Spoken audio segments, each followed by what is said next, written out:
ir a un tema que es interesante, el Espíritu Santo en relación con los ángeles. Eh, es un tema bastante interesante y quiero que pongamos un poco de atención, que pongamos todo nuestro ser para que el Espíritu Santo mismo nos ayude a comprender este tema. Y claro que vamos a hablar, no tengan, digamos, miedo, sé que no tienen, de preguntar. En el momento en que tengan alguna pregunta, vamos adelante. Pero vamos a conservar todo en orden. Eso, el orden es uno de los principios del cielo. Aquí también va a ser de esa manera. Así que vamos a comenzar aquí. El Espíritu Santo, ¿cierto? Hablemos un poquito. La mayoría de las religiones paganas eh, son politeístas. Eso quiere decir que creen en múltiples dioses, ¿no? El contraste lo tenemos en el judaísmo. El judaísmo es una religión monoteísta. Cuando nació el cristianismo, tuvieron la difícil tarea, los cristianos, de explicar Dios en uno.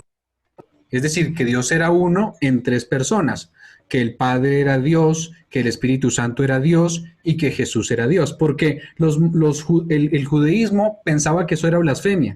Esa idea era difícil de entender porque ellos pensaban que el Padre fuera un Dios, el Padre fuera Dios, que el Espíritu Santo fuera Dios y que Jesús fuera Dios, era politeísmo. Entonces era complicado a veces comprender esa verdad, incluso para el mismo judaísmo. Pero lo que sabemos nosotros, y lo hemos investigado, y lo que nos demuestra al menos cuando nosotros investigamos las escrituras, es que Dios es uno, pero se compone de tres personas. Dios es uno y se compone de tres personas. Los primeros siglos, o en los primeros siglos del cristianismo, aparecieron algunos grupos herejes. No sé si ustedes conocen algunos de los grupos herejes hablando acerca del Espíritu Santo. Explicaron cómo es posible que haya un solo Dios compuesto en tres personas. Eso es lo que trataron de explicar. ¿Cómo era posible que hubiese un solo Dios en tres personas? Ahora, surgieron tres herejías. Y quiero que hoy las entendamos, pero no, ese no va a ser nuestro tema. Simplemente es una introducción allí. Hay tres herejías. Nacieron allí un grupo que se llamó los ebionitas. ¿Alguno ha escuchado acerca de los ebionitas? Tal vez no, ¿no? Los ebionitas decían que Jesús y el Padre son Dios, ¿cierto? Pero que Jesús nació como hombre, pero en su bautismo fue adoptado como Dios. Sí, es decir, sí decía Jesús y el Padre son Dios, pero cuando Jesús nació como hombre, en ese momento de su bautismo fue adoptado como Dios. El problema es que eso nos ofrece es a un Dios absoluto y a otro Dios que es pequeño. ¿Sí? Ese es el problema de los ebionitas. Los ebionitas, entonces, ¿qué dicen? Alguien que me repita lo que decían los ebionitas. Que Jesús, cuando se bautizó, fue adoptado por el Padre. Exacto. Entonces, ser adoptado con el Padre en ese momento se volvió Dios. Antes no era Dios. Entonces, el problema que nos arroja eso es que tenemos un Dios grande y otro Dios pequeño. ¿Cierto? Eso no podría pasar. Otro digamos, de las herejías que surgieron al principio del cristianismo, se les llama a los sebelianistas, porque vienen allí de Sebelio. Y Sebelio decía, o los sebelianistas decían, que hay una sola persona en Dios, pero se manifiesta en tres formas. En el Antiguo Testamento como el Padre, en los Evangelios como Jesús, y en la edad de la Iglesia como el Espíritu Santo. Pero ellos decían, solo hay una persona y se va manifestando en cada momento de maneras diferentes. Pero eso tampoco es lo que nos ofrece la Biblia. Sí, es decir, eso tampoco lo decía la Biblia. Ahora, hubo otro punto que es muy conocido, tal vez este sí lo han escuchado algunos de ustedes, el arrianismo. ¿Algunos han escuchado el arrianismo? ¿Saben de dónde viene el arrianismo? ¿Quién lo ha escuchado?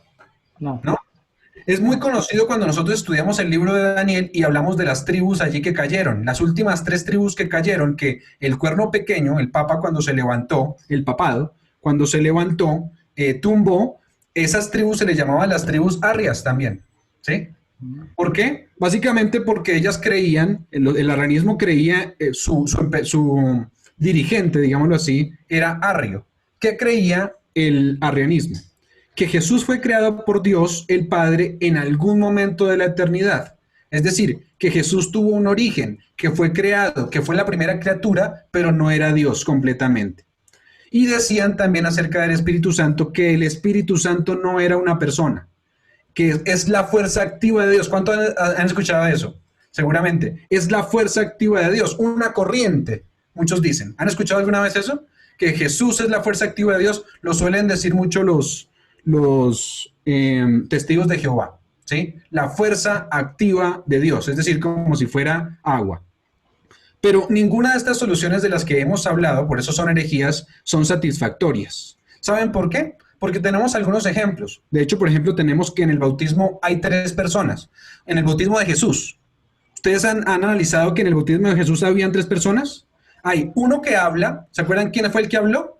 Dios. Este es mi hijo amado, en el cual me complazco. ¿Quién era el que hablaba? Dios. ¿Dios qué? El Padre. El Padre, ¿cierto? Otro que desciende, ¿se acuerdan? Descendió entonces en forma de paloma. ¿Quién descendió en forma de paloma? El Espíritu Santo. Y otro que se bautiza. ¿Quién se bautizó? Jesús. Jesús. O sea que tenemos 3 personas, es decir, 3 individuos que son un solo Dios, pero son 3 individuos. Cuestionada a veces esta doctrina por los mismos adventistas. Dios es uno, pero está compuesto de 3 personas distintas. Eso es muy importante. Dios uno, 3 personas distintas. Muchos incluso enseñan que el Espíritu Santo no es una persona, sino, como ya lo dijimos, una fuerza activa. Pero muchos dentro del adventismo incluso lo hacen. Dios son 3 personas, pero un solo Dios. ¿Saben? Uno de los puntos que se suele hablar es cuando dice, por ejemplo, la famosa Shema. ¿Saben? ¿Ustedes han escuchado hablar de la Shema? La Shema es allí de Deuteronomio 6. Deuteronomio 6, ¿qué dice? Alguien que me repita lo que dice, al menos al principio de Deuteronomio 6. El punto central de Deuteronomio 6. ¿Lo recuerdan? Amarás a Jehová tu Dios. Exacto, pero dice, de toda tu alma. ¿cómo comienza diciendo? Oye Israel. Por eso la palabra Shema es oye, escucha. ¿Sí? Entonces, Shema quiere decir escucha. Shema es Shema, oye, Israel. Jehová vuestro Dios, ¿qué?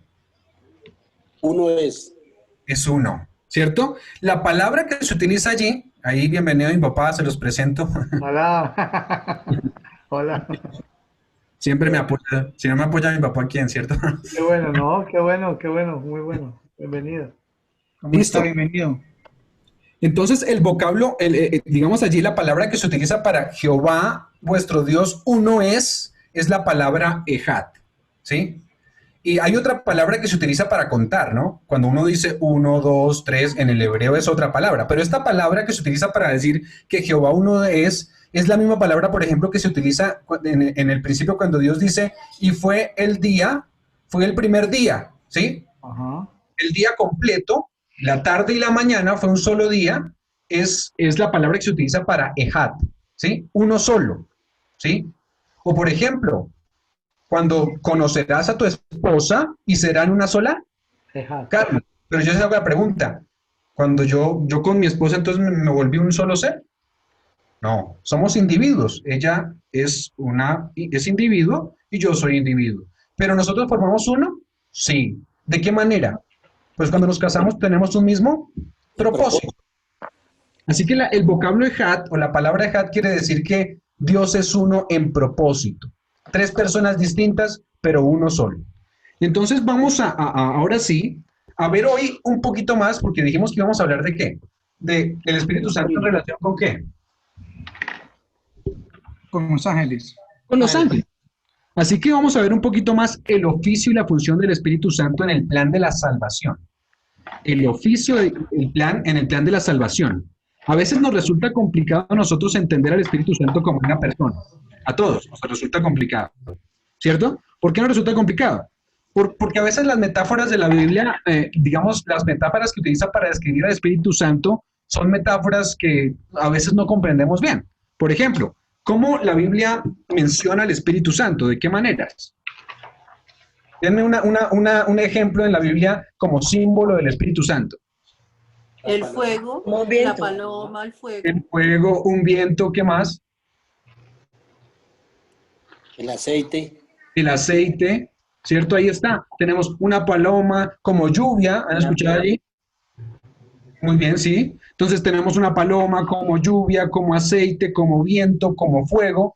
Por eso es tan complicado a veces entenderlo, porque como a veces se compara con las funciones que tienen esos elementos, pensamos entonces que es como si fuera una cosa, ¿qué? Líquida, ¿sí? Como si fuera un líquido que de repente se vacía dentro de nosotros. Y como la Biblia utiliza expresiones como llenos del Espíritu Santo, entonces pensamos que entonces es como si pudiéramos nosotros en líquido regarnos el Espíritu Santo encima, ¿sí? Pero la Biblia utiliza esto simplemente como ¿qué? Como una metáfora, una forma de describir lo que hace el Espíritu Santo, no describiendo lo que es específicamente el Espíritu Santo. Así que no es una sustancia que se derrama dentro de nosotros, ¿no? Eso no es el Espíritu Santo. Debemos comprender que estas comparaciones, como dije, son solo metáforas. El Espíritu Santo literalmente no es aceite, literalmente no es vino, literalmente no es fuego, literalmente no es lluvia, literalmente no es una paloma. Cada una de estas metáforas describe una función del Espíritu Santo. Y les doy ejemplos. Por ejemplo, la lluvia, ¿qué hace en las plantas? Alimenta, la refresca. Las refresca muy bien, las alimenta, las hace reverdecer. Eso es lo que hace la lluvia. El Espíritu Santo, ¿qué hace en nuestras vidas? Hace reverdecer nuestras vidas, definitivamente. Por eso se compara con lluvia. El aceite, ¿qué hace? Da luz, porque se utiliza en la lámpara, al menos cuando hablamos allí. El aceite da luz. Y llenos del aceite, entonces nosotros podemos dar luz. Miren qué metáfora tan bonita. Una vez que el Espíritu Santo mora en nosotros, podemos ser nosotros luz, ¿cierto? El viento. Vemos el efecto del viento a veces, pero no lo vemos. Interesante, así es el Espíritu Santo. Vemos su efecto en nuestras vidas, pero no lo vemos. El fuego, ¿qué hace el fuego? Purifica. Transforma. Calienta. Transforma, calienta, está bien. Purifica, transforma. Ahí. Un segundo. Un segundo que se me perdió aquí. Entonces, ¿el fuego qué hace? Purifica, transforma, ¿cierto? Y dijeron por allí, calienta, eso me gustó. El fuego calienta, ¿el Espíritu Santo calienta? Claro. El fuego, digamos que purifica también. Claro, también lo hace. Pero el Espíritu Santo no son esas cosas. Es decir, el Espíritu Santo no es que sea fuego, es como fuego. ¿Sí se dan cuenta? El Espíritu Santo no es viento, es como el viento. Entonces, interesante. El Espíritu Santo es una persona, por eso tiene individualidad. Hoy no vamos a demostrarlo porque pues hay muchos textos en la Biblia, por ejemplo, textos donde nos dice el Espíritu Santo llora, el Espíritu Santo gime, el Espíritu Santo se preocupa, el Espíritu Santo habla, ¿sí? El Espíritu Santo es un individuo, pero hoy vamos a ver cómo opera y cómo opera en relación con los ángeles, ¿sí? Hoy no hablaremos solamente del Espíritu Santo, sino la función de los ángeles en la manera en que Dios administra el universo. Digamos que es parte fundamental, la función de los ángeles en relación con el Santo, es parte fundamental de la cual casi nunca hablamos. Vamos a darnos cuenta que tal vez es un tema que no habríamos escuchado antes. La relación de los ángeles con la Trinidad, pero en especial con el Espíritu Santo, es algo bien interesante. Hay una relación del Espíritu Santo y el ministerio de los ángeles. Vamos a ir a algunos textos para que ya para que ustedes también puedan, digamos que hablar. Salmos 8, desde el versículo 3 hasta el 8. Mire, primero tenemos que entender algo. ¿Y cuál era la función de Adán originalmente? Vamos a entender un poquito antes el pecado para entender la función del Espíritu Santo. ¿Cuál era la función de Adán originalmente? La describe allí Salmos 8, del 3 al 8. Leamos primero del 3 al 5. Cuando veo tus cielos, obras de tus dedos, la luna y las estrellas que tú formaste, digo, ¿qué es el hombre para que tengas de él memoria y el hijo del hombre para que lo visites? El 5. Lo has hecho poco menor que los ángeles y lo coronaste de gloria y de honra. Lo hiciste señorear sobre las obras de tus manos. Todo lo pusiste debajo de tus pies, ovejas y bueyes, todo ello, y asimismo las bestias del campo, las aves del cielo, los peces del mar, todo cuanto pasa por los senderos del mar. Jehová, Señor nuestro, cuán grande es tu nombre en toda la tierra. Interesante, miren, el versículo 5 dice, le has hecho poco menor que quién. Que los ángeles. Los ángeles. Pero también dice algo interesante, lo coronaste de gloria y de honra. Es decir, nos está diciendo también esos primeros 3 versículos que hubo una creación de los ángeles, pero que Adán fue hecho un poco menor que ellos, pero que a Adán se le dio ¿qué? Una corona. ¿Creado para hacer qué? ¿Para qué fue creado el hombre? Para señorear. Para señorear. Y Adán específicamente fue creado para hacer ¿qué? Rey, ¿cierto? Ese era el objetivo. Porque ¿un rey tiene corona o no? Sí, señor. Tiene corona, ¿cierto? Pero ¿rey de qué? ¿Cuál era la esfera? ¿Cuál era su territorio? Lo dice el versículo 6. La tierra. La tierra, dice allí el versículo 6. Le hiciste señorear sobre todas las obras de tus manos en la tierra. Todo lo pusiste bajo sus pies. Es decir, lo hiciste rey y debajo de sus pies, lo que pusiste debajo de sus pies fue para gobernar en esta tierra. Y entonces dice cuál es su territorio. El versículo 7 dice ovejas, bueyes y todo ello. Asimismo las bestias del campo. El versículo 8 dice las aves de los cielos y los peces del mar, todo cuanto pasa por el sendero del mar. La expresión las bestias del campo, las aves de los cielos y los peces del mar, a lo que se refiere allí, se refiere al mundo entero. Recuerden que siempre cuando Jesús va a hablar de un mensaje global, dice, por ejemplo, siempre habla del mar, cielo y la tierra, ¿cierto? Eso quiere decir que Adán fue creado para señorear el mar, el cielo y la tierra. Adán fue creado como rey definitivamente entonces del planeta Tierra. Luego la Biblia dice que Adán se dio su señorío, su trono, ¿cuándo qué? Pecó. Cuando pecó. ¿Qué dice, por ejemplo, Romanos 6:16? De señor Adán se convirtió en siervo. ¿Qué dice el 16? Alguien que lo tenga. 6:16.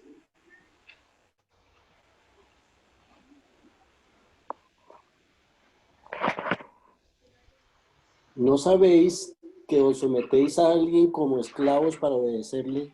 Sois esclavos de aquel a quien obedecéis, sea del pecado para muerte, o sea de obediencia para justicia. Así que básicamente somos siervos o esclavos de quienes escogemos para servir, es lo que está diciendo, allí. ¿Escogió Adán servir a Satanás? Sí. Claro que sí. Por lo tanto, claro que sí, ¿cierto?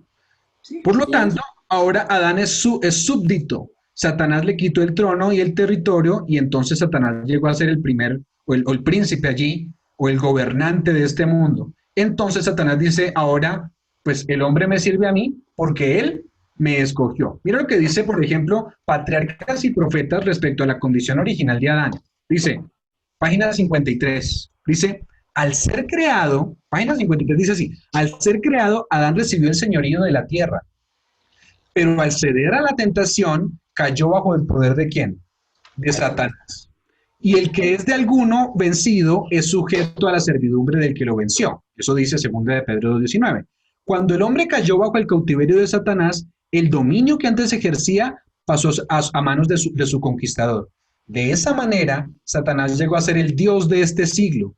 Él había usurpado el dominio que originalmente fue otorgado a Adán, pero Cristo, mediante su sacrificio, al pagar la pena del pecado, no solo redimiría al hombre, sino que también recuperaría el dominio que éste había perdido.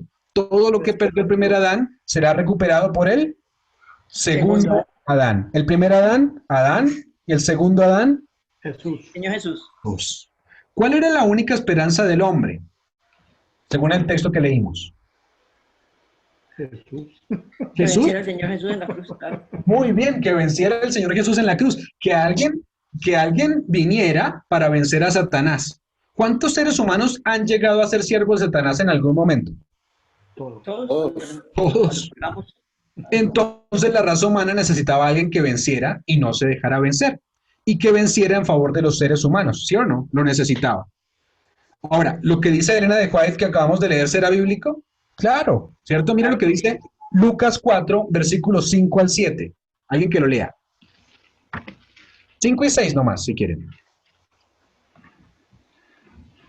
Luego lo llevó al diablo a un alto monte y le mostró en un momento todos los reinos de la tierra y le dijo el diablo, a ti te daré todo el poder de estos reinos, la gloria de ellos, porque a mí me ha sido entregada y a quien yo quiero la doy. ¿Quién se la entregó? ¿Quién le iba a entregar, quién le iba a entregar esto a Jesús? Satanás. El diablo. Satanás. ¿Quién vivió una vida perfecta y batalló con Satanás para quitarle el dominio? El Señor Jesús. Jesús. En ese momento él no recibió. Juan 12, 31 al 33 nos dice algo parecido. Habla de lo que hizo Jesús en la cruz del Calvario, cuando Jesús dice, consumado es. Satanás sabía que su reino estaba condenado y que Jesús se lo había quitado. ¿Qué dice el versículo 31 de Juan 12?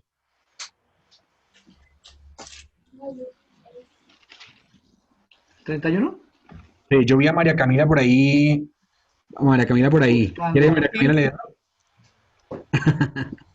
Ahora es el juicio de este mundo. Ahora el príncipe de este mundo será echado fuera. Exacto. Ahora es el juicio de este mundo. Jesús habla el miércoles antes de su muerte. Y está hablando el miércoles antes de su muerte. Y está diciendo 2 días antes de su muerte, pero él dice cómo va a vencer. Mire, versículo 32. ¿Qué dice el 32? Y yo, si fuere levantado de la tierra, a todos atraeré a mí mismo. ¿Y el 33? Y decía esto dado a entender de qué muerte iba a morir. Así que lo que está diciendo es, ¿qué venció a Satanás? ¿La muerte de quién? Muerte del De Señor Jesús. Jesús. ¿Qué le quitó el trono a Satanás? La obediencia de Jesús y su muerte en la cruz. Deseado a todas las gentes, página 706. Dice, Cristo no entregó su vida hasta que hubo cumplido la obra que había venido a hacer. Y con su último aliento exclamó, consumado es. Consumado es. La batalla había sido ganada. Su diestra y su brazo santo le habían conquistado la victoria como vencedor. Plantó su estandarte en las alturas eternas. ¡Qué gozo entre los ángeles! Todo el cielo se asoció al triunfo de Cristo. Satanás derrotado sabía que había perdido su reino. ¿Cuándo perdió Satanás su reino entonces? Cuando el Señor venció en la cruz. En la muerte de la cruz. Por su vida perfecta, Jesús le quita el derecho a gobernar a Satanás y el territorio. Con esto en mente, que Jesús recobró el trono y arrebató el territorio, vamos a comprender lo que sucedió ahora en el día del Pentecostés y ahora sí en relación al Espíritu Santo. Miren, esto tenía que pasar. Teníamos que hablar de la obra que hizo Jesús para ahora habilitar al Espíritu Santo a hacer su obra. Entonces, ¿qué pasó en el Pentecostés? ¿Hay una pregunta por allí? ¿O una acotación? Excelente, adelante, vamos adelante. Si Jesús murió el viernes, Sí, señor. siendo rey, o sea que entre el viernes, parte del viernes y el sábado, la tierra no tuvo rey. Claro que lo tenía, claro que lo tenía. Si Jesús murió, Dios sí. No, Jesús, el rey. ¿Quién gobernó la tierra Dios. hasta cuando Primero, volvió a ser? hay que entender varias cosas, ¿no? El Padre siempre está sentado en su trono, ¿sí? Sí. Y gobierno. Jesús, como hombre, fue a la tumba. Pero mientras él estaba en la tumba, ¿quién, por ejemplo, lo resucitó? Dios. Padre. Padre. ¿El Padre o el Dios Espíritu por Santo? medio de los ángeles. Dice segunda de Pedro, dice, vivificado por el Espíritu Santo. Eso quiere decir que el Espíritu Santo estaba actuando mientras Jesús estaba en la tumba. Dios siempre está actuando. Mientras Jesús está en la tumba, el Espíritu Santo está allí y el Padre también está en su trono, quien se encarga de gobernar a todos. Así que murió, resucitó y ahora el Espíritu Santo comienza una obra interesante de la cual vamos a hablar aquí. ¿Listo? Muchas gracias por esa pregunta, muy buena pregunta. El Pentecostés.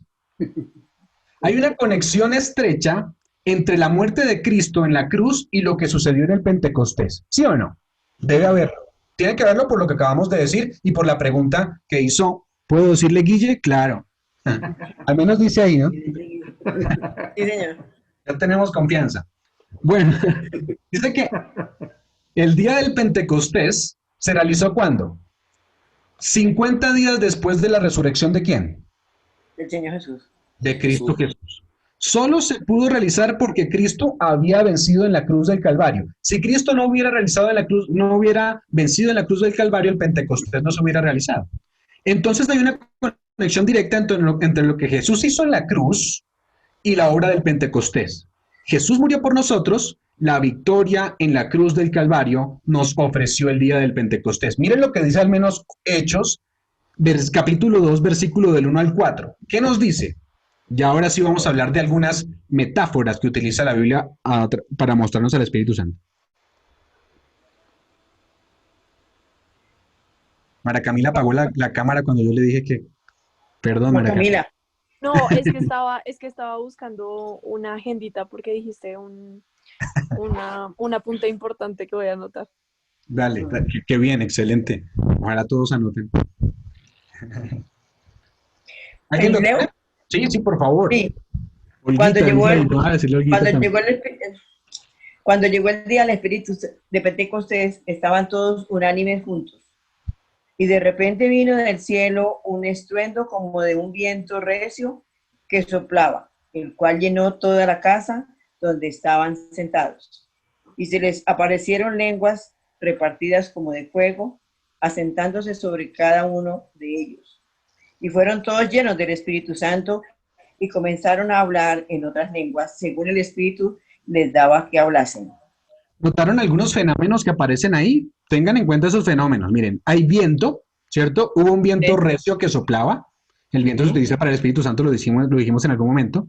Se les aparecieron lenguas repartidas, como de ¿qué?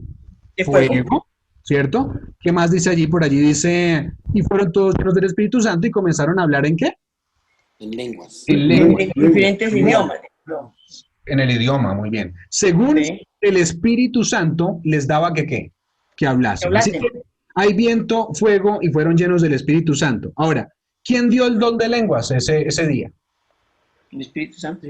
Muy bien, el Espíritu Santo, ¿cierto? Hay viento, hay fuego y el Espíritu Santo dio el don de lenguas. Las lenguas, como ya lo dijo bien allí Olga, ¿cierto? Las lenguas son idiomas que los apóstoles no habían estudiado, ¿sí? Exacto. No habían estudiado, pero ese día pudieron ellos, digamos, Hablar hablar en el mismo idioma y que le comprendieran ellos en otro idioma distinto, diferente a lo que el mundo hoy piensa de lo que es lenguas. Vamos a estudiar un poquito más de esto. Y milagrosamente ahora, en ese día, se les dio la capacidad para que hablaran, ¿sí? Ahora, esto siempre pasa porque Dios quiere que el mensaje, digamos, que sea dado a todo el mundo. Recuerden, ¿para qué se dan los dones? Esto tiene que ver con los dones de los dones allí de los que habla Segunda Gálatas. de Corintios, o por ejemplo, Gálatas también. Entonces, esos dones tienen que ver con la construcción de la iglesia. ¿Sí? Cuando yo hablo en una jeringonza que nadie entiende, pues no estoy construyendo la iglesia, ¿sí o no? Difícil, es difícil, pero en este caso se construyó la iglesia. De hecho, después de que hablaron en los idiomas, la gente comprendió y aceptó la salvación y fueron salvos muchos por el derramamiento del Espíritu Santo. Ahora, pero dense cuenta que ese día, ustedes me responden la pregunta, ¿quién dio el don de lenguas? El Espíritu Santo. Ahora, ¿cuándo fue la primera vez en la Biblia que se impartió el don de lenguas? Piénsenlo bien la pregunta que les estoy haciendo. No quiere... ¿Cuál fue la primera vez en la Biblia que se impartió el don de lenguas? En la Torre de Babel. Muy bien, Juan Felipe, gracias. Guillermo. En la torre, y también Guillermo lo dijo, ¿cierto? Lo dijo primero. Esto es el más rápido del oeste. El primero fue allí, Guillermo. Entonces dijo, la primera vez fue allí en la Torre de Babel. El propósito del don de lenguas en la Torre de Babel fue diferente al propósito del don de lenguas en el Pentecostés. ¿Estamos de acuerdo? Sí. Sí, ¿cierto? En Génesis, ¿cuál era el propósito? Confundirlos. Confundirlos y llegar Dispersarlos. a ellos solos. Dispersarlos, dividir, ¿cierto? Ese era el objetivo. Un problema grande para la predicación del Evangelio. Eso formó un problema para la predicación del Evangelio, porque ahora había tantas lenguas que era más difícil compartir el Evangelio. Ahora, ¿por qué Dios confundió las lenguas en Babel? Para que dejaran de desobedecer. Sí, básicamente por eso. Para entorpecer la construcción de la torre. Exacto. De hecho, de eso hay muchas historias allí, ¿no? Sabemos que Nimrod fue el famoso constructor de la Torre de Babel y lo que quería Nimrod era lo mismo que quería Satanás en algún momento. Quería pararse en el último piso allá y sentarse como rey. Por eso dice, cuando habla de Satanás, Ezequiel dice, dijiste en tu corazón, subiré en lo alto y seré mejor que Dios. Por eso, ese era el mismo propósito de la Torre de Babel. Entonces, imagínense el punto allí. Ahora, a veces, de hecho, es un punto para pensar, ¿no? Hacia dónde a veces nos lleva la egolatría, el egoísmo, ¿cierto? El egoísmo nos lleva lejos, porque ha llevado a muchas personas. Nosotros decimos, uy, ¿cómo son de malos? pero todos en algún momento tenemos el punto del egoísmo. Nosotros tenemos el yo. El yo, ¿cierto? Y ese es el pecado principal de todo el mundo. Nosotros, dense cuenta de los 10 mandamientos y nos vamos a dar cuenta que todos parten de la egolatría, ¿sí? Del yo. Todos parten de ahí, ¿sí? Analícenlo uno a uno. ¿Sí, señor? Hoy la sociedad lo llama sentido de pertenencia. Ah, sí. Sí, muchos hoy dicen eso es sentido de pertenencia, pero no, señor. Nosotros debemos dejar a un lado lo que nosotros creemos, lo que nosotros pensamos y dejar que Jesús actúe en nuestras vidas. Cuando eso ocurra, dice Elena de White, vendrá el Señor a reclamar a los suyos. Bueno, ahora, sí, efectivamente, por eso confundió las lenguas en Babel. Como todos tenían el mismo lenguaje, la rebelión se consolidó. Para que no se consolide el mal, entonces van a hablar en diferentes idiomas. Pero eso entonces, como dije, creó el problema de compartir el evangelio. En el Pentecostés, Dios resolvió el problema. ¿Sí? Había un problema en Babel, ahora en el Pentecostés se resuelve el problema. Le dio a sus discípulos la capacidad de hablar y que les escucharan en su idioma. El propósito del don de lenguas en Babel fue dividir y esparcir. El propósito del don el don de lenguas en el Pentecostés es unir. Qué bonito, ¿no? Qué bonita, digamos que, forma de ver allí la Biblia. ¿Quién impartió el don de lenguas en la Torre de Babel? Vuelvo a preguntar. Dios. ¿De Satanás? ¿Impartió en la Torre de Babel Satanás? Dios. ¿Quién nos confundió? El don de lenguas en No, Babel. que quién impartió. Igual. Bueno, por allí dice Olga, Satanás, por allí dice Clau, Dios. Dios. Pues, Sí. ¿Quién lo impartió? ¿Quién dice el texto? Dios. ¿Quién creen que lo impartió? Dios confundió. Bueno, No, pero pero- listos. Si El hablamos de Espíritu Dios, Santo. muy bien. ¿Quién respondió allí, María El Camila? Espíritu Santo. El Espíritu Santo. Miguel, don Felipe. El Espíritu Santo, yo, profe. Pero también María Camila Yo por allá también, lo dijo. profe. Lo impartió el Espíritu Santo, ¿cierto? En Hechos, ¿quién impartió el don de lenguas en Hechos? Espíritu Santo. El Espíritu Santo. Espíritu Mira lo que Santo. dice, mira lo que dice al menos la historia de la redención sobre lo que pasó en Babel. Pero antes de que lleguemos a este texto que voy a leer, quiero que vayamos allí, a Génesis 11, versículo 6, para que veamos quién primero dio el don de lenguas, ¿no? Versículo 6, inicialmente. En la mía no. Sí, pero la tuya para mí no. En ese instante la chiquita. Y dijo Jehová, he aquí, el pueblo es uno, y todos estos tienen un solo lenguaje, y han comenzado la obra, y nada les hará desistir ahora de lo que han ¿Quién se pensado puede- hacer.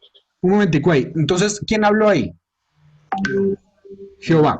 Jehová, el Padre. Listo. Versículo 7 hasta el 9. Ahora pues descendemos y confundamos allí su lengua para que ninguno entienda el habla de los compañeros. Y así los esparció Jehová desde allí sobre la faz de la tierra, de toda la tierra, y dejaron de edificar la ciudad. Por esto fue llamado el nombre de ella Babel, porque allí confundió Jehová el lenguaje de toda la tierra, y desde allí los esparció sobre la faz de toda la tierra. De hecho, interesante que aquí está la deidad. Dice, ahora pues descendamos. ¿Por qué lo dice en plural y no en solamente? Si Dios fuera solamente uno, ¿por qué lo diría en plural, no? Dice, Porque ahora era la pues. deidad, porque fue la deidad. Exacto, porque fue la deidad. Entonces, por eso dice, ahora pues qué, descendamos y confundamos. Y dice claramente que Jehová desde allí esparció, digamos, infundió el don de lenguas, diciendo, allí confundió Jehová el lenguaje de toda la tierra y desde allí los esparció sobre la faz de la tierra. Entonces, ¿quién fue quien confundió las lenguas? Según el texto, no tenemos que ir más allá. El Padre. Jehová, no dice el Padre. Jehová. Dice Jehová, ¿cierto? Lo esparció Jehová. Mira lo que dice Historia de la Redención, página 75. Dice así, la torre alcanzaba ya una altura grande cuando el Señor envió 2 ángeles para que confundieran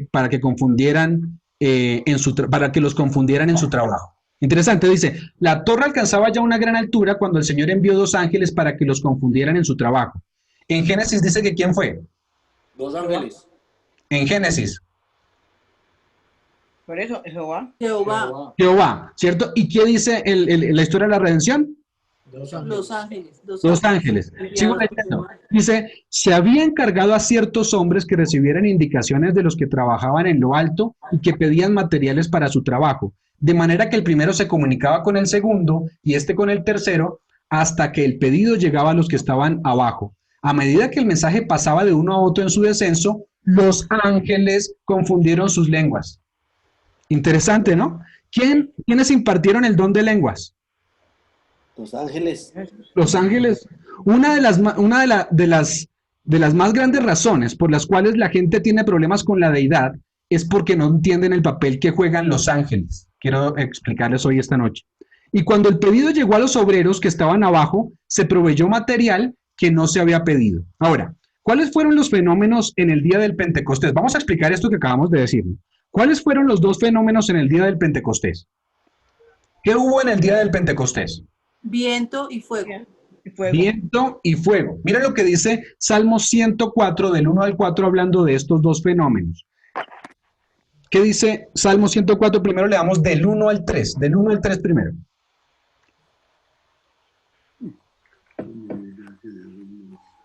¿Ah? ¿Por qué? No ganamos todo. Luchito, ¿lees tú, por favor? Dice que todo lo que soy alaba al Señor. Oh Señor mi Dios, eres grandioso. Te has vestido de honor y majestad. Te has envuelto en un manto de luz. Despliega la cortina de estrellas de los cielos. Coloca las vigas de tu hogar en las nubes de lluvia. Haces de las nubes tu carro de guerra, cabalgada sobre las alas del viento. Hasta ahí un momento, ¿cierto? Dice, ¿cuáles son los carros de guerra de Dios? Las nubes.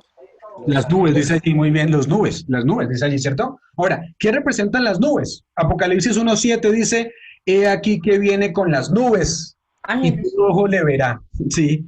Y los que le traspasaron y todos los linajes de la tierra harán lamentación por él, sí, amén, dice. Entonces, ¿qué representan las nubes? Ángeles. Los ángeles, dice por eso, tú cabalgas en las alas de también, ¿de quién? Del viento, ¿cierto? Haces de los vientos tus mensajeros y de las llamas de fuego, ¿qué? Tus servidores. ¿Quiénes son los vientos que son los quiénes son los vientos que son los mensajeros y quiénes las llamas de fuego? Los ángeles. Los ángeles. Mira, lo dice Hebreos 1 al 7. Hebreos 1:7, perdón. Lo voy a leer allí. Dice así. En cuanto a los ángeles dice, Hebreos 1:7, en cuanto a los ángeles dice, él hace de los vientos sus ángeles, sus mensajeros, dice allí, y de las llamas de fuego sus servidores. ¿Quiénes entonces son vientos y quiénes son fuego? Los ángeles. La misma labor del Espíritu Santo. ¿Se dan cuenta? Vamos a entenderlo, ojo, vamos a entenderlo. ¿Cuáles fueron los dos fenómenos en el día del Pentecostés? Vuelvo a preguntar. Viento y fuego. Viento. O sea que en el día del Pentecostés, Dios soltó sobre el planeta Tierra a la hueste angélica para ayudar en la predicación del Evangelio. ¿Será que sí? Ángeles. Sí. Ángeles. Si eso es así, veámoslo. Ezequiel 1, del 12 al 14, hablando de los 4 seres vivientes que son ángeles. Miren lo que dice el versículo 12. Alguien que lo lea. Ezequiel, ¿qué? Perdón. 1. 1, versículo 12, por ejemplo, si quieres. Gracias.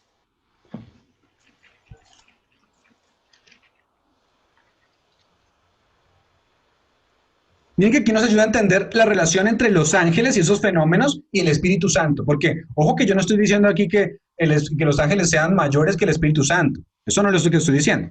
Bueno. Y cada uno caminaba derecho hacia adelante, hacia donde el Espíritu les movía que anduviesen. Andaban y cuando andaban no se volvían. Hablando de los seres vivientes, dice, cada uno caminaba ¿hacia dónde? Hacia adelante. ¿Pero hacia dónde quién? Donde el Espíritu los moviese. Donde el Espíritu los movía. O sea que ¿quién dirigía a los ángeles allí? El Espíritu Santo. El Espíritu Santo. Entonces, ¿quién es el que mueve a los ángeles? El Espíritu Santo. El Espíritu Santo. Versículo 13. ¿Escuchó qué se hizo? Lee el 13, papá. Un instante, mamá. Que el 1.13. Un momento, mamá, por favor. En cuanto a la semejanza de los seres vivientes, su aspecto era como de carbones de fuego encendidos, parecían antorchas encendidas que se movían entre los seres vivientes. El fuego resplandecía y de él salían relámpagos. Ahí Mire, relámpagos también se relacionan. Son los carros que ven todos. Interesante. Y vamos a hablar de los relámpagos más adelante, porque aquí también habla de los relámpagos. La velocidad con que se mueven. La velocidad con que se mueven. Versículo 14 dice, y los seres vivientes corrían y volvían a semejanza de relámpagos. Dice el versículo 14. O sea, se movían como relámpagos, lo acaba de decir Miguel. ¿Quién mueve a los ángeles otra vez? El Espíritu Santo. ¿Y se comparan con fuego los ángeles? Sí. ¿Se comparan con el viento? Sí. Miren, en el versículo 4 también lo dice ese mismo capítulo de Ezequiel 1, dice, y miré, y he aquí que venía del norte un viento tempestuoso y una gran nube con fuego envolvente, y alrededor de él un resplandor, y en medio del fuego algo que parecía como bronce refulgente. Interesantísimo. Citas de Elena de White hablando de esta cita de Ezequiel 1. Miren, Joyas de los Testimonios, tomo 2, página 350, dice, habían ruedas dentro de las ruedas. Miren lo que dice aquí, hablando de los carros, ¿no? Habían ruedas dentro de las ruedas, en un arreglo tan complicado que a primera vista le parecía a Ezequiel que era todo confuso. Pero cuando se movían, era con hermosa precisión y en perfecta armonía. Dice, los seres celestiales, los ángeles, estaban moviendo esas ruedas y por encima de todo, sobre el glorioso trono de zafiro, estaba el Eterno. Mientras que rodeaba el trono el arco iris, emblema de gracia y amor, abrumado por la terrible gloria de la escena, Ezequiel cayó sobre su rostro cuando una voz le ordenó que se levantase y oyese la palabra del Señor. Entonces se le dio un mensaje de amonestación para Israel. Ahora, la siguiente página 351, hablando de la misma cita, dice, las complicadas ruedas que el profeta le parecían envueltas en confusión estaban bajo la dirección de una mano infinita. El Espíritu de Dios. Amén. Interesante. Las complicadas ruedas estaban en... ¿Quién las movía? ¿Quién las dirigía? El Espíritu Santo. Dice, el Espíritu Santo de Dios, según la revelación, movía y dirigía estas ruedas, sacaba armonía de la confusión, de tal manera que todo el mundo estaba bajo su dominio. Dice, miriadas de seres glorificados estaban listos para predominar a su orden, a la orden del Espíritu Santo, contra el poder y la política de los hombres malos y reportar beneficio a sus fieles. Interesantísimo. ¿Cómo el Espíritu Santo entonces desempeña su obra? Dirigiendo los ángeles. Por medio de los ángeles. O sea, ¿quién confundió las lenguas allí en la Torre de Babel? Los ángeles. Pero fue el Espíritu Santo. Fue a través del Espíritu. Claro, el Espíritu Santo ordenó a los ángeles que hicieran eso. En el día del Pentecostés descendieron lenguas de fuego, los ángeles, pero ¿quién fue el que descendió a través de ellos? ¿O quién fue el que mandó todo eso? El Espíritu Santo a través de los ángeles. Tomo 4 del Comentario Bíblico Adventista, la página 1461 dice, la incansable vigilancia de los mensajeros celestiales y su incesante actividad en su ministerio en relación con los seres terrenales nos muestra cómo la mano de Dios está guiando una rueda dentro de otra rueda. El instructor divino dice a todo aquel que desempeña una parte en su obra, como dijo antiguamente a Ciro, yo te seguiré aunque tú no me conociste. El Espíritu Santo entonces realiza la obra por medio de millones y millones de ángeles. Entonces volvamos al día del Pentecostés. En ese día, ¿qué don se impartió? El de lenguas. El don de lenguas. ¿Quién impartió el don en Génesis? Ya lo habíamos dicho. ¿En Génesis fue quién? Jehová. Sí. ¿Cierto? Jehová, ¿por medio de quiénes? De los ángeles. De los ángeles. ¿Sería que en el día del Pentecostés Dios obró de forma poderosa por medio de los ángeles para ayudar a los discípulos en la predicación del Evangelio? Sí. Leamos una cita interesante acerca de eso. Pero primero hablemos del Pentecostés. Cuando vino el Pentecostés, ¿este planeta era de Jesús ya?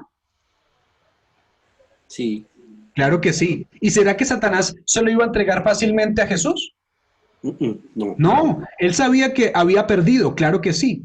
Satanás entonces diría, ven y quítamelo. Y Dios entonces en el Pentecostés envía toda la hueste angélica para que prediquen el Evangelio y se lo quiten. Las citas, ahora sí que dije, devocional. El devocional Mi Vida Hoy, de Elena de White, página 58. Dice así, cuando se viva... Sigue, un comentario.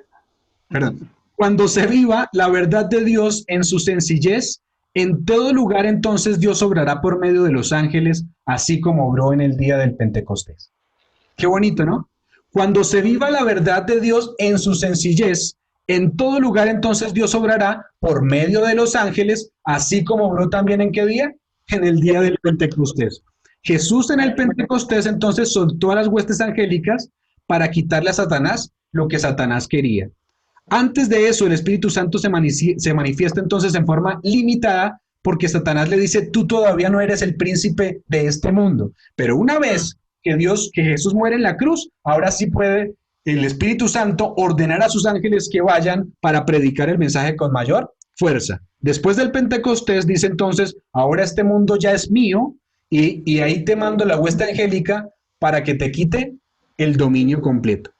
Por eso dice, cuando se viva la verdad de Dios en su sencillez en todo lugar, entonces Dios obrará por medio de los ángeles, así como obró en el Pentecostés. Dice, los corazones serán transformados tan decididamente que se verá una manifestación de la influencia de la verdad genuina que se representa como el descenso del Espíritu Santo.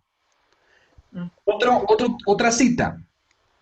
Mensajes Selectos, tomo 2, página 65, dice, cuando los ángeles del cielo vengan entre nosotros y obren mediante los instrumentos humanos, entonces habrá conversiones firmes y sustanciales, en forma parecida a las conversiones que ocurrieron después del día del Pentecostés.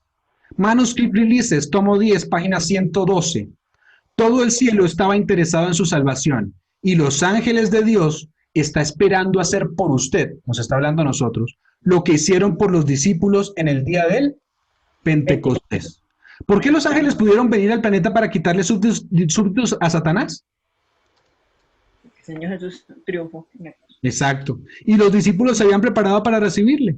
¿Por qué nosotros no tenemos esta experiencia hoy? Es una pregunta. Prepararnos, nos falta. No creemos. No estamos preparados. Falta la preparación. ¿no? Sí, mire, ¿por qué los ángeles no pueden obrar, o más bien, por qué los ángeles no pueden obrar a través de nosotros como en el Pentecostés? Nosotros no hemos cumplido las condiciones, ¿sí? Hay unos requisitos que hicieron ellos. Sí. Oraban, ayunaban. Estaban unánimes. Todas las cosas estaban en común, ¿no? Ahora, analicémoslo en nuestras vidas, porque esto no puede ser simplemente información. ¿Será que nosotros nos estamos dejando usar por el Espíritu Santo y los ángeles, ¿sí? En la obra del Espíritu Santo. ¿Qué tan unidos estamos? ¿Todos pensamos en un mismo sentir? ¿Vamos en un mismo sentir? ¿Queremos que todo el mundo conozca el Evangelio? ¿Lo vivimos en nuestras vidas? Mire, lo que los discípulos hicieron fue, se vaciaron del yo y dijeron, Señor, úsanos. Oraban toda la noche. No sé, nosotros oramos a veces 5 minutos y nos cansamos. Dice, estudiaban las Escrituras. Yo creo que ya estamos cansados en la hora que llevamos. Perdón por la extensión. Pero estudiaban las Escrituras, dice allí. Colocaron todos sus bienes en el altar del sacrificio. Entonces, en ese momento, el Espíritu Santo, a través de los ángeles, dijo, ahora sí los vamos a poder usar. ¿Sí? Ojalá que el Espíritu Santo pueda decir en algún momento, cuando cumplamos esas condiciones, que los ángeles nos puedan usar. Ahora los ángeles... ¿Ajá? Ese tema de ponían en común en todo eso sí está muy difícil para nosotros, ¿no? A veces. Sí, analicémoslo. Porque decían que vendían sus cosas y las ponían a favor de la iglesia. Pero para que nosotros hagamos eso hoy en día es como muy difícil. Es complicado, es deshacernos del yo, ¿no? Hoy Exacto. nosotros estamos buscando otras cosas. Somos egoístas porque trabajamos es para crecer nosotros mismos, crecer y crecer nomás, tener cosas. Seguramente en este momento los ángeles están pensando y el Espíritu Santo que los dirige estará pensando, esperemos a ver si se van a dejar usar, ¿no? Yo creo que es lo que están pensando. Elena de White habla de otro Pentecostés que va a pasar, dice allí, Maranata, página 210, dice, antes que sea completamente terminada la obra, y finalice el sellamiento del pueblo de Dios, antes de que se finalice el sellamiento, recibiremos el derramamiento del Espíritu Santo. ¿Recuerdan lo que llamamos la lluvia tardía? ¿Cierto? Dice, ángeles del cielo estarán en nuestro medio. Mensajes selectos, página 82, tomo 1. ¿Sí? Amén. Dice, ángeles del cielo estarán en nuestro medio. ¿Antes de qué? De que nos hayan sellado. ¿Cierto? La Review and Herald, enero 20 de 1891, dice, miles se convirtieron después del derramamiento del Espíritu Santo. Ángeles poderosos de Dios, ataviados con la gloria celestial, vinieron a ayudar a la iglesia y echaron atrás a la hueste de Satanás. Entonces, ¿el papel de los ángeles es importante o no? Sí. Maravilloso. Sí, es muy importante, ¿no? Pero los ángeles no nos pueden usar porque ¿qué queremos nosotros? Mire lo que dice este texto. Dice, la obra del Espíritu Santo no se limita a los días del Pentecostés apostólicos. No está confiada en ninguna iglesia, sea grande o pequeña. Su campo de ministerio es el mundo. Pero los instrumentos por medio de los cuales obra el Espíritu Santo son los miembros de su cuerpo, de su iglesia. Aquellos que creen en su nombre es por medio de estos portadores de luz que el evangelio va a ser llevado a todas las naciones de la tierra.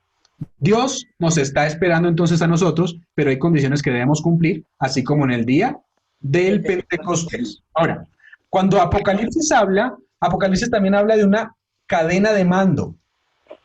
¿Sí? No sé si la han escuchado. Dios es el que delega. A nosotros, ¿cuánto problema nos causa delegar, no? El problema del siglo XXI en las empresas es la diferencia entre el jefe y el líder, ¿no? El jefe es el que manda y el que se queda quieto, ¿no? Pero el líder es el que sabe delegar. Y esto es lo que hace Dios. Dios es el mayor líder de todos porque Él es el que sabe delegar. Y mire lo que dice esta cadena de mando, nos la narra Apocalipsis 1. ¿Quién quiere leer allí Apocalipsis 1 y 2? Ahí nos muestra cuál es la cadena de mando, la que hemos hablado hasta aquí. La revelación de Jesucristo que Él le dio para manifestar a sus siervos las cosas que deben suceder pronto. La declaró enviándola por medio de su ángel a su siervo Juan, el cual ha dado testimonio de la palabra de Dios, del testimonio de Jesucristo y de todas las cosas que ha visto. ¿Sí se dieron cuenta de la cadena de mando? El Padre le da testimonio ¿a quién? Al Hijo. A Jesús. Jesús se lo da al Espíritu Santo, porque si ustedes se dan cuenta más adelante, en las iglesias, en el mensaje de las iglesias dice, el que tiene oído oiga lo que ¿quién? Lo que el Espíritu dice a las iglesias, ¿cierto? Entonces, el Padre da el testimonio a Jesús. Jesús lo da al Espíritu Santo.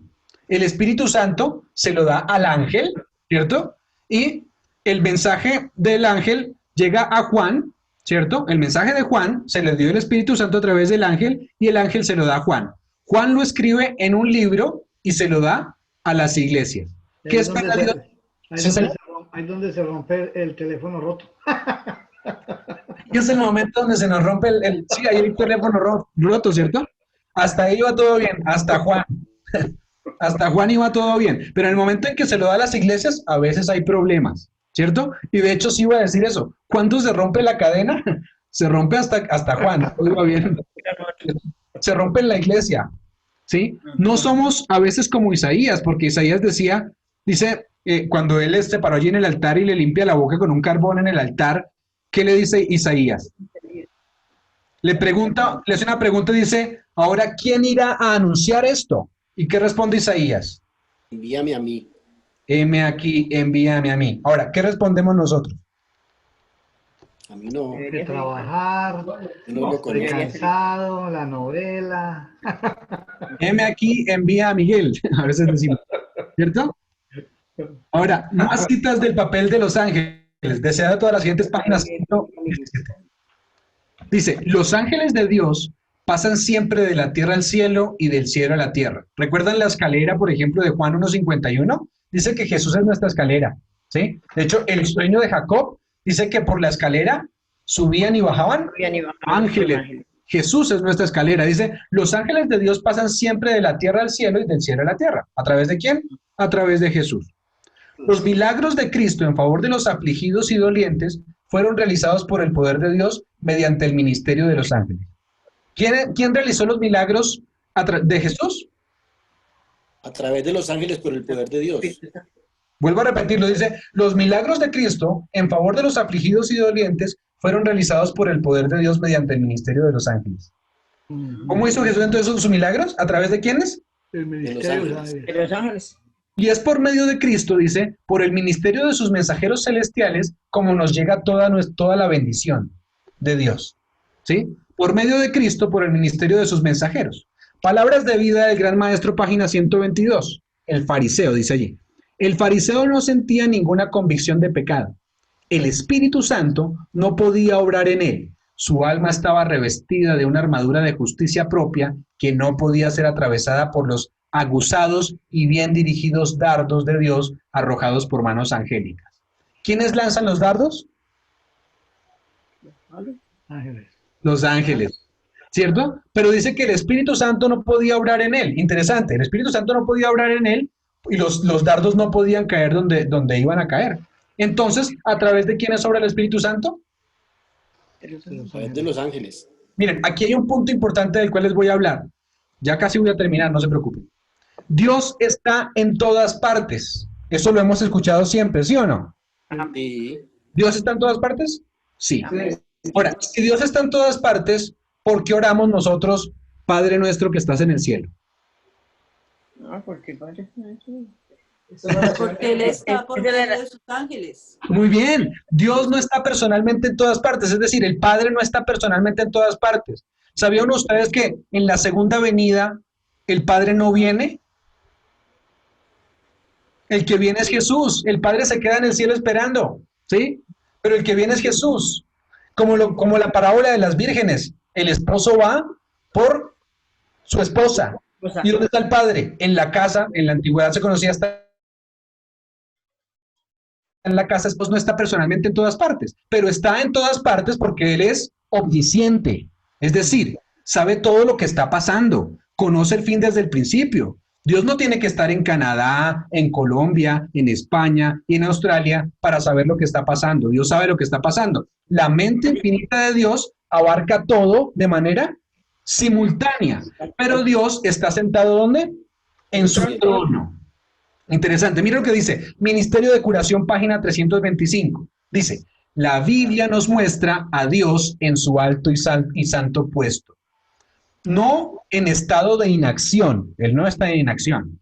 No en el silencio y la soledad, sino rodeado de millares y millares de millones de seres santos, siempre a la espera de sus órdenes. Qué bonito. Dios está en su alto y alto puesto, sabiendo todo lo que pasa porque Él tiene una mente infinita, pero los ángeles están a la espera de órdenes. ¿Para qué? Para que nos ayuden, rodeado de los ángeles y a la espera de sus órdenes. Por medio de estos mensajeros permanece Dios en comunicación activa con todas las partes de su dominio. A través de los ángeles. ¿Cómo se mantiene Dios en todas las partes de su dominio? A través de los ángeles. Dice, por medio de su espíritu está presente en todas partes. Mediante su espíritu y sus ángeles atiende y cuida a los hijos de los hombres. ¿Sí? Por encima de las confusiones de la tierra, Dios está en su trono. Todas las cosas están abiertas a su divina mirada y desde su grande y serena eternidad ordena lo que su providencia considera mejor. ¿En qué sentido entonces Dios está en todas partes? En el sentido en el que está al tanto de todo simultáneamente de lo que pasa en todas partes. En ese sentido está en todas partes. ¿Pero de qué manera actúa? A través de sus ángeles. Ángeles. Primero a través del Espíritu Santo, que es el capitán de la hueste angélica, y después a través de sus ángeles. Ahora, cuando hablo del capitán de la hueste angélica, no le estoy dando una labor menor que la misma de Dios Padre, ¿no? Ojo con eso. Todos tienen igual, son Dios. No como los ebionitas y los ebionitas al principio de los que hablamos. Ahora, terminemos entonces con un ejemplo. Sí, señor. Adelante. En alguna parte leí yo que Jesús es el arcángel Miguel y que esa palabra arcángel es jefe de las huestes angelicales. Sí, señor. No habría una dualidad si el jefe de las huestes angelicales ¿Es Jesús como arcángel o es el Espíritu Santo? No hay una dualidad por el momento. Es decir, Jesús tuvo su momento importante. Claro, arge, la palabra arcángel quiere decir, arge, como usted lo ha dicho, jefe, y ángel, mensajero, ¿cierto? Pero ¿se acuerdan qué pasó cuando Jesús subió? Dejó el Espíritu Santo. Descendió el Espíritu Santo. ¿Han escuchado de la dispensación del Espíritu Santo? Ahora estamos bajo la dispensación del Espíritu Santo, ¿cierto? Sí. ¿Jesús puede estar en todas partes? No, él como No. hijo, pero el Espíritu Santo sí. Jesús como Jesús no, pero sí a través de quién. Del Espíritu Santo. Espíritu Santo. Entonces, hay una confusión ahí, ¿no? Básicamente, Jesús, capitán de las huestes celestiales, Jehová, Dios Padre, capitán de las huestes celestiales porque es el Dios, pero el Espíritu Santo es el que está actuando en este momento y también es capitán de las huestes celestiales, ¿sí? Todero. Pero el Espíritu Santo en este caso es el que las ordena, como lo hemos visto. ¿Lo hemos visto en algunas de las citas? Sí. Pero, ¿qué pasó? En su momento hay una dispensación para cada una de las personas de la deidad, ¿sí? Es decir, el Padre, el Hijo sube y entonces, ¿a través de quién hace el trabajo el Padre? Digo, Jesús. Del Espíritu A Santo. través del El Espíritu Espíritu Santo. Santo. ¿Y el Espíritu Santo a través de quién? De los ángeles. Los ángeles. Lo leímos en la cadena. ¿Sí vieron la cadena? La cadena era Padre, ¿cierto? Hijo, Espíritu Santo. Espíritu Santo, ángeles y nosotros. Nosotros. Entonces, no hay dualidad ahí. Es decir, es uno y el mismo. Terminemos entonces con un ejemplo bíblico. Gracias. Gracias. Con mucho gusto. Dice, el centurión que tenía un siervo enfermo. ¿Lo recuerdan que había un centurión que tenía un siervo enfermo? Sí, sí. Miren lo que dice aquí. ¿Recuerdan la cita que dice, todos los milagros del Señor Jesús fueron hechos por el poder de Dios a través del ministerio de los ángeles? La leímos, pero tal vez la saltamos rápido. Pero dice, todos los milagros del Señor Jesús fueron hechos por el poder de Dios a través del ministerio de los ángeles. Miren lo que dice Mateo 8, del 5 a 10, hablando del centurión. El centurión entendió algo importante que nosotros también deberíamos entender. Versículos 5 al 8.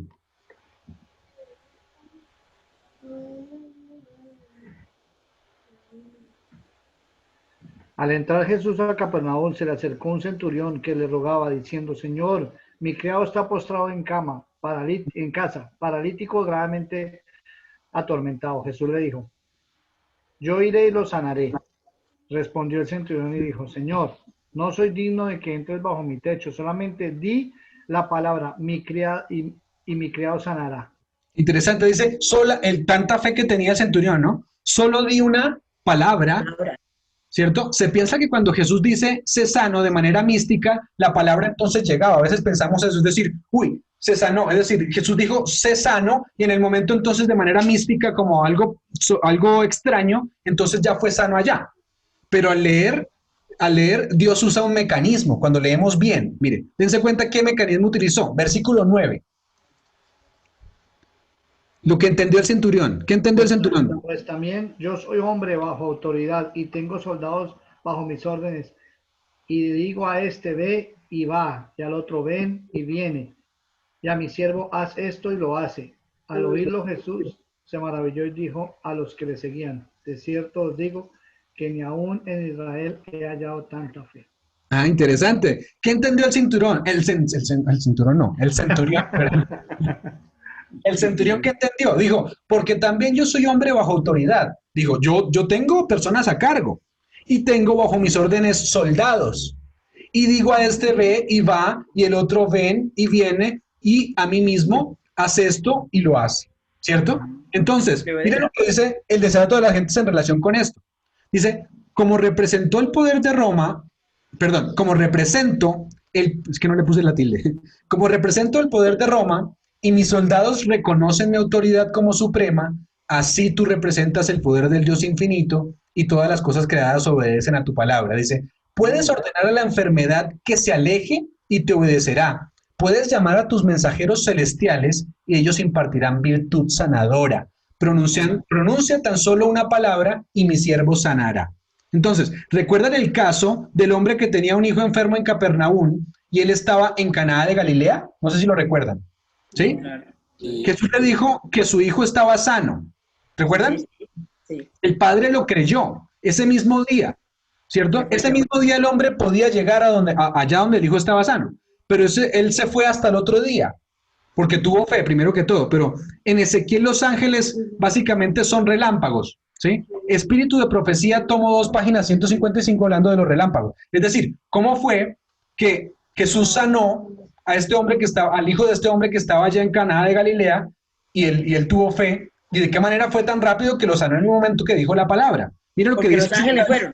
Exacto. Envió a los Espíritu de ángeles. Profecía, tomo 2, página 155. Dice, en vez de ir a Capernaum, Jesús, por un rayo de telegrafía divina, envía el mensaje de sanidad a la cama del hijo sufriente. ¿Quién es el rayo? ¿Sí? Los ángeles. Los Los ángeles. ángeles. ¿El Espíritu Santo entonces es una persona? Sí, Sí. claro. Sí. ¿Cómo puede el Espíritu Santo coordinar una obra tan complicada como la de los ángeles si fuera una fuerza activa, si no fuera Dios? Es decir, si se dieron cuenta que las ruedas, dice que eran tan complicadas que Ezequiel no las comprendía. Pero la pregunta es, si el Espíritu Santo no fuera el mismo Dios, si fuera una fuerza activa simplemente, ¿cómo podría coordinar este trabajo? No tendría ese poder. No podría hacerlo. No podría hacerlo, ¿cierto? ¿Cómo entonces el Espíritu Santo puede coordinar este trabajo? No podría hacerlo. Se exige entonces una mente, ¿de qué manera? ¿De qué manera tiene que ser la mente de una persona que lidere a los ángeles? Igual a la de Dios. Sí, Igual, divina. divino. Tiene que ser infinita como la de Dios, o más bien, tiene que ser como es la de Dios, más bien, ¿sí? Para escuchar todas las oraciones y suplir todas las necesidades de todos los que le piden, para coordinar la hueste angélica se necesita definitivamente una mente divina. Por eso el Espíritu Santo es Dios. Todo lo escudriña, todo lo sabe. No entiendan mal, yo no estoy diciendo que los ángeles tengan poder en sí mismos. Ellos no tienen poder en sí mismos, ¿sí? Ellos tienen un poder que es delegado, ¿cierto? El Espíritu Santo no lo hace personalmente, lo hace a través de la delegación, ¿sí? Pero el Espíritu Santo es Dios, lo hace a través de los ángeles. Por eso, los ángeles son espíritus como Ministradores.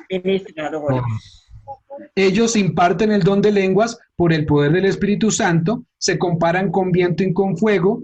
Dios vació el cielo en el Pentecostés para impartir el poder. Un par de citas más. Dice allí, Youth Instructor, julio 5 de 1894.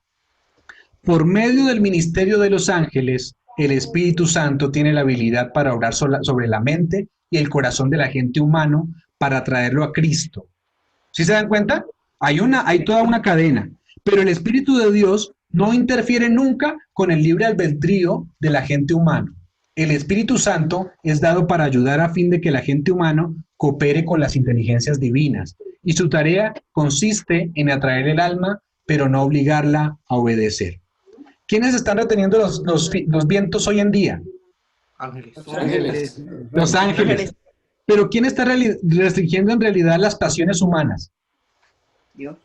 El Espíritu Santo, es verdad. Los ángeles retienen los vientos, pero el Espíritu Santo es el que retiene a través de los ángeles las pasiones humanas. ¿Qué pasa cuando los ángeles suelten los 4 vientos? ¿Qué va a pasar? No viene la risa. La fiesta, pero ¿qué va a pasar en torno al Espíritu Santo? Se va. Se Se retira. va. Se retira, Se el retira. Espíritu Santo se retira. ¿Y qué quiere decir que se retire? Nos deja solos. No tenemos protección. Gracias. Se Ya no acaba tenemos de protección. la libertad las pasiones humanas. Como le digo. Cuando los ángeles ya no hacen su obra para retener las fieras pasiones humanas, básicamente. Que se retire es que los ángeles, el Espíritu Santo ya no va a ordenar a sus ángeles que Hagan su obra. hagan su obra. Sí, eso es lo que va a pasar. Testimonios, tomo 6, dice así: el Espíritu de Dios que restringe ahora mismo está siendo retirado del mundo. Los huracanes, las tormentas, las tempestades, los incendios y las inundaciones, los desastres por tierra y mar siguen uno al otro en sucesión presurosa. La ciencia procura explicar la causa de todos los fenómenos. Las señales que se acrecientan en nuestro alrededor, anunciando el pronto regreso del Hijo de Dios, se le atribuyen a toda causa menos a la real. Los seres humanos no son capaces de discernir que los ángeles centinelas están restringiendo los 4 vientos para que no soplen hasta que los siervos de Dios hayan sido sellados en sus frentes. Leímos que el Espíritu Santo está reteniendo los vientos, pero también los ángeles. Entonces, ¿quién es el que los está reteniendo? El Espíritu Santo por medio de los ángeles. Pero cuando dice aquí, pero cuando Dios les diga a sus ángeles, mientras los ángeles retienen los vientos, el Espíritu Santo obra. Cuando los ángeles sueltan los vientos, el Espíritu Santo deja de obrar. Dice, pero cuando Dios les diga a sus ángeles que suelten los vientos, habrá una escena de lucha que la pluma más fecunda no podría o no podrá describir. Si hoy está mal el mundo, no nos imaginamos qué será en ese momento, cuando el Espíritu Santo, a través del ministerio de los ángeles, sea retirado. Oh, no, no. En pocas palabras, ¿a quiénes está esperando Dios? Nosotros los hijos para que apuremos y no se llegue. Dios va a derramar su Espíritu Santo, va a soltar a la hueste angélica porque tendrá un pueblo listo para poder proclamar el mensaje final. Pero nosotros somos indolentes a veces, nos da pereza, ya lo dijeron ustedes, nos fijamos en nosotros mismos, vamos a la iglesia a veces simplemente por ir, pero Dios nos está esperando a nosotros. Una de las razones principales, hablando del tema de hoy, de por qué no hacemos obra misionera es porque tenemos miedo de no saber qué decir o ser rechazados.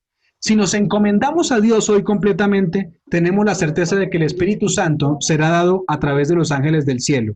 Lucas 21 nos dice, no penséis en lo que vas a decir en ese momento. El Espíritu Santo va a traer a la mente lo que vamos a decir. Nos indicará qué decir en el momento preciso.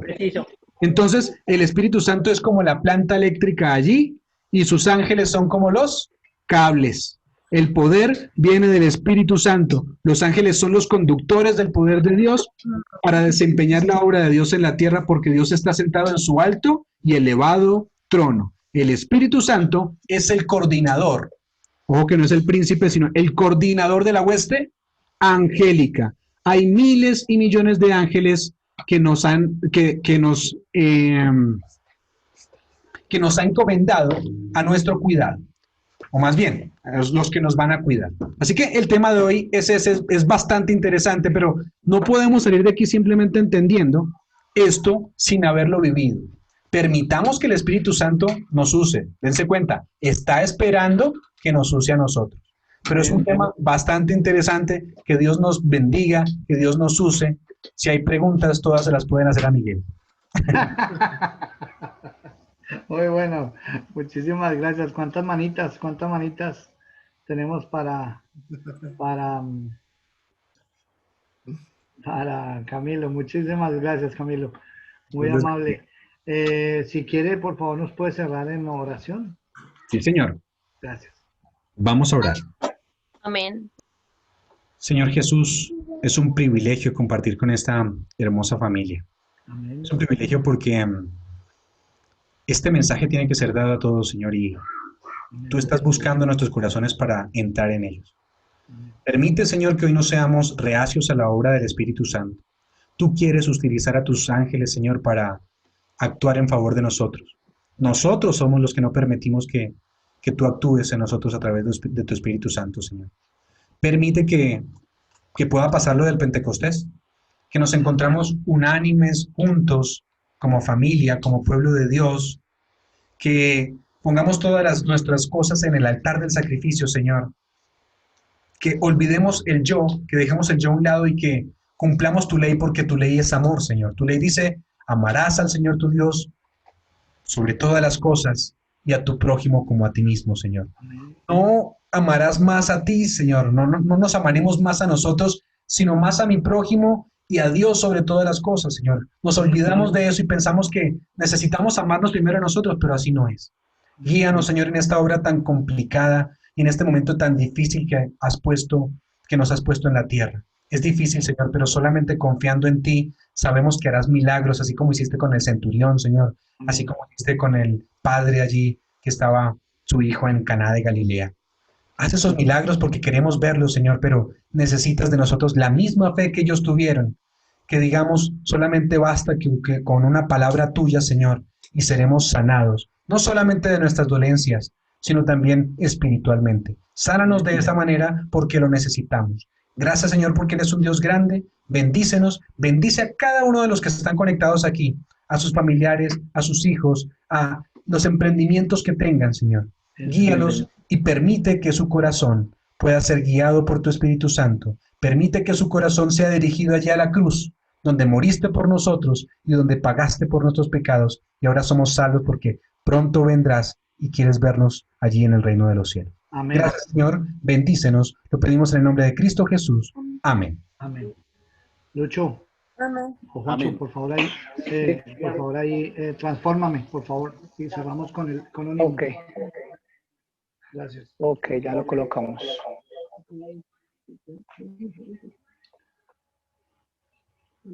Gracias, Camilo.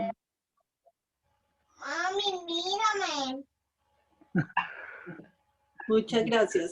Excelente. ¿Cómo es que hablas? No te oigo. Espectacular. Amén y amén. Perdón, ¿quieres escucharon o no? No. No, No, dije que Dios te bendiga a ti y que el Espíritu Santo nos pueda utilizar. Qué pena. A ver, es que aquí jugamos a veces así nosotros, comenzamos a hablar y cuando poníamos, ¿está escuchando? ¿Listo, Juancho? listo, Perdón, sí. Dale, dale.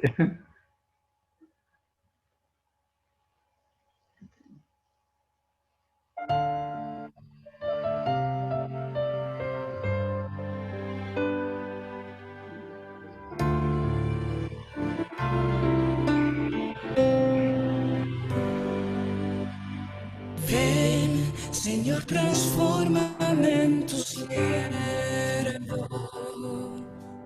Ven, renueva cada pensamiento. Ven, perdona mis errores. Ven y sana mis dolores. Ven, quita mis temores para que en libertad te adore. Señor, transfórmame, es mi deseo. Crea en mí un corazón nuevo que guarde tesoros en el cielo. Dios, transfórmame y lávame entero. Solo tu sangre tiene el poder de purificar. Transfórmame.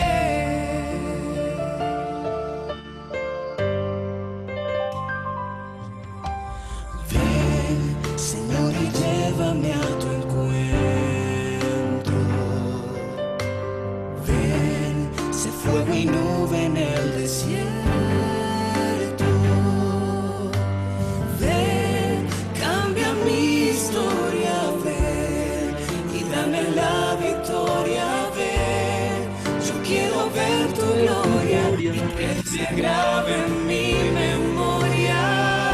Señor, transfórmame, es mi deseo. Crea en mí un corazón nuevo que guarde tesoros en